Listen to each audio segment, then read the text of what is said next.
Hello, my name is Tiffany McDonough, and I am telling the story on the exoneration of Cornelious Dupree. It all starts in 1979 when a 19-year-old Cornelious Dupree and his friend is walking to a house party.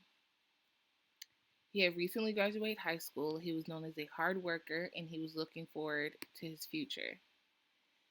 His friend As I said, him and his friends walking to a house party just a few blocks from his home where they saw police cars in the distance. Them not believing that they were in any danger or any suspects of any kind, they continued to walk towards the police cars. They were indeed stopped and frisked, and unbeknownst to Dupree, his friend had a handgun as well as marijuana. They were detained, and they believed to have only been detained for the gun and marijuana, but they soon found out that they were, in fact, detained for a rape and robbery that happened 2 weeks prior in the same vicinity. Dupree expressed this ordeal as traumatizing. He said that it was night and day from being released and then being caged up like an animal. He said he had to relearn how to navigate through life, and he was just hoping that this nightmare will be over soon and they will be freed from all of the accusations against them. From the beginning, Cornelius maintained his innocence, but he did not know the gravity of what was about to happen.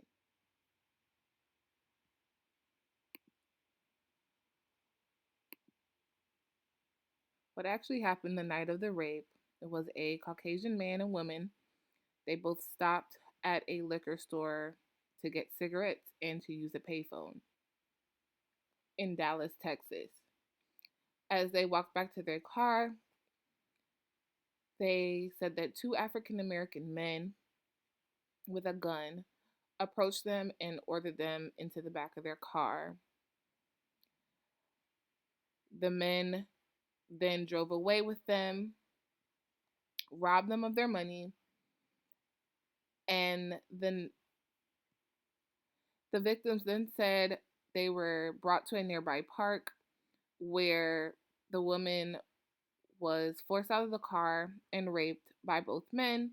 They took their driver's license as well as a fur coat,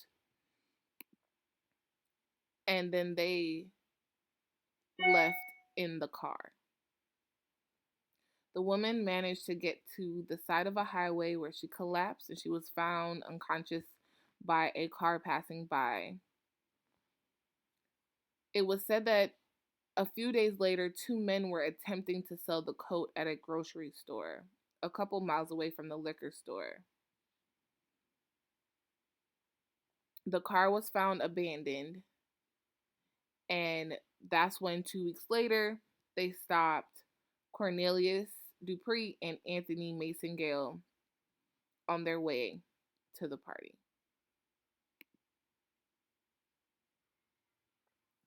Now it is 1980, and the victims are shown pictures of Mr. Dupree and Mr. Mason Gale, and they identify both of them as the the two men that robbed and raped them. Mr. Dupree believed that they were coerced, mostly because he did not fit the description of the perpetrator that she said raped her. The person that she identified was about 6'1", light skin, and a black male. Mr. Dupree is 5'9", dark skin, and he's dark skinned. Someone who is 5'9" and someone who is 6'1" is obviously a difference in height. And this is why he believes that They were coerced, as well as they were looking for somebody trying to sell a mink coat. These was just two young men on their way to a party. They should not have been. They should not have been stopped.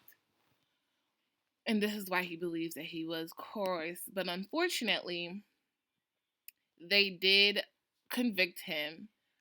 And once they were identified, Dupree was sentenced to 75 years for rape and robbery. Dupree did appeal it, but it was unfortunately denied. Dupree documents his first moments in prison as terrifying, that he was in there with murderers and people who had all different kinds of cases, and he being sentenced to 75 years at such a young age, he felt like he was never going to get out of there alive. He also stated that being placed in that type of environment, he knew that he had to do anything he had to do in order to survive, and it was very, very scary. Mr. Dupree, in an interview with the Clay Klein show, goes in depth on his trial and how they came to um, the verdict. He did express that they did drop the rape charge against him because they could not find evidence of that he was in fact the rapist. But because his friend did have a gun, they used that as evidence towards the robbery. He goes on in depth on the misidentification of him. They use the girlfriend as the person to identify him as the robber. The male victim, never identified him as the robber. Um, he believes that little parts like that is the reason why he got convicted, because he felt like they used and manipulated parts of the case in order to convict him.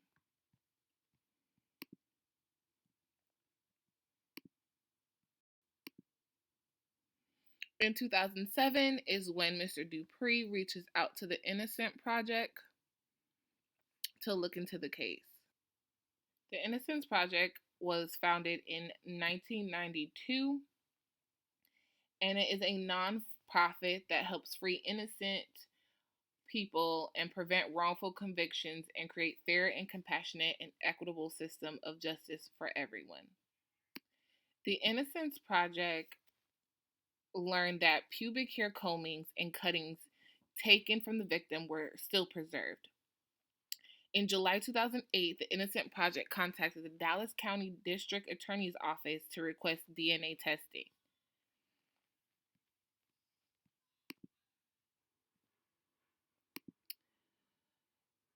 In 2010, Mr. Dupree was released on parole. He had tried to get parole earlier, but because he would not participate in sex offender rehabilitation, they would not grant it to him.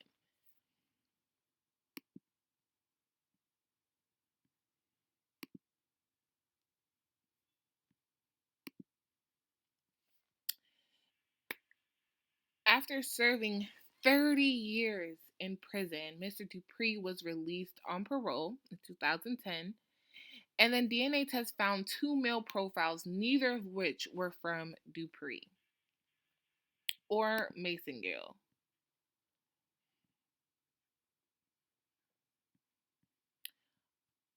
On January 4th, 2011, Dupree was exonerated of all his charges, and all his charges were dismissed.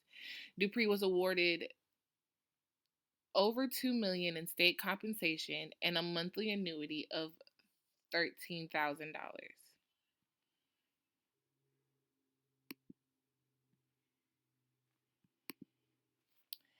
After his release, he married his longtime girlfriend, Selma Perkins. Since then, he has devoted his life up for activism towards exonerating the wrongfully convicted, speaking out on his experience, and expressing how he felt and helping people understand the gravity of the situation of wrongful convictions and pushing to for social and judicial change. My personal feelings towards this case, I personally believe that this case was a lot different than many around that time. A lot of times we hear about the Central Park Five and other young people that got stop and frisked and ultimately arrested and detained or sentenced to decades in prison.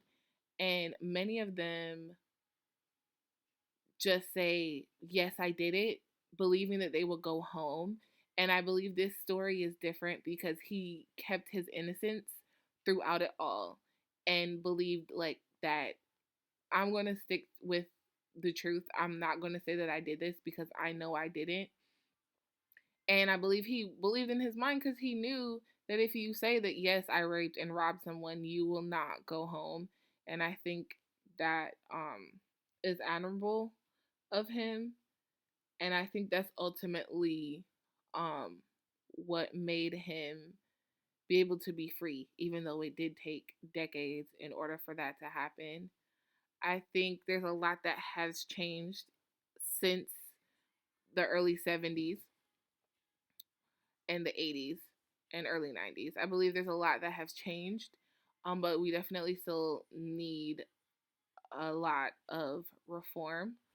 Um, but yes, this story really opened my eyes to a lot of wrong that has been done in the past. And they did award him a large amount of money, but they definitely time is something you can't really put a money number to. There's a lot of things that he just missed out on. Little things like turning 21 and having your first drink, or um, really being able to. It was wonderful that he was able to find love, but he still missed out on the stages of dating and going out and experiencing life and experiences. You can't really put a price on experiences. So it was very unfortunate that he missed out on all of that. But I'm glad that he's free, and he has been free for a decade now. And I just hope that he is continuing his activism, and I just hope that we will never have to deal with anything. I hope that we can fix the issues that we've done in the past to prevent things like this happening in the future. Thank you so much for listening to my project. Thank you. Bye bye.